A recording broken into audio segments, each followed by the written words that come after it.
Tältä näyttää huumesota kansainvälisillä vesillä Karibianmerellä. Ainakin yli 80 ihmistä on kuollut, kun Yhdysvallat on räjäyttänyt ilmaiskuilla epäiltyjä huumekuririen veneitä.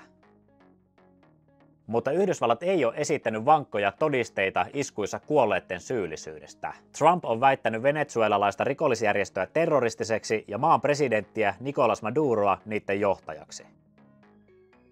Mutta Venezuela ei ole huumesalakuljetuksen pääreitti Yhdysvaltoihin. Suurin osa kokainista kuljetetaan muuta kautta ja Yhdysvalloissa eniten huumekuolemia aiheuttava fentanyyli ei tule Venezuelasta.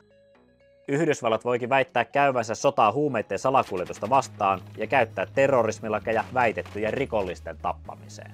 Onkin herännyt epäilyksiä, että todellisena tavoitteena onkin Maduron itsevaltaisen hallinnon kaataminen. Ja nyt Yhdysvallat on alkanut keskittää sotilaallista voimaa Venezuelan lähelle. Maduron johtama Venezuela on vain 800 kilometrin päässä Yhdysvalloille kuuluvista Puerto Ricosta ja Yhdysvaltain Neitsyt-saarista. Syyskuussa Yhdysvallat otti uudelleen käyttöön tämän kylmän sodan aikaisen tukikohan ja on kunnostanut näitä kahta lentokenttää.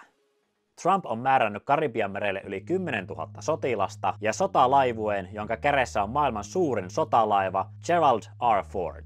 Tämä on Yhdysvaltojen suurin liikekannallepano alueella sitten vuoden 1989, jolloin Yhdysvallat miehitti Panaman ja syrjäytti diktaattori Noriegan vallasta. Tuolloinkin perusteluna oli just huumekauppa ja korruptio. Yhdysvaltain sotilasasiantuntijoiden mukaan sama kaava ei kuitenkaan toimisi Venezuelassa. Maahyökkäys vaatisi lähemmäs 250 000 sotilasta ja Venezuela on kooltaan moninkertainen verrattuna Panamaan.